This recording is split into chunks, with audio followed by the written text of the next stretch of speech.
Oh, good morning. Nandito naman po tayo sa tindahan ni Boss Madam. Yan, oh. Good morning, good morning. Siya pumasak. Ah, dumating na? Hindi ko napansin. Ba, naririnig ko. Nandito na ba? Aba, nandito na pala. Oh. Anong tinitira mo, Apusak? Oh, ano yan? Para saan? Ah. Wala kahapon. Pinagano kita ng kape, oh. Bakto. Wala.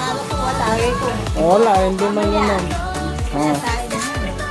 Fresh yung gulay natin. Oh. Ito po yung ginagamit natin sa Shanghai. Oh.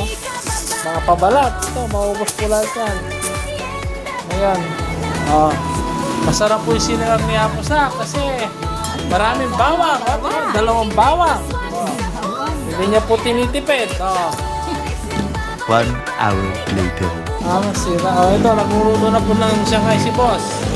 Ayan, oh. Ang bango. Titirahin natin mamaya. Luto yung gulay naman, no? Kumusta si Apo Ramon, Apusak? Injured. Injured yung paa. Oh.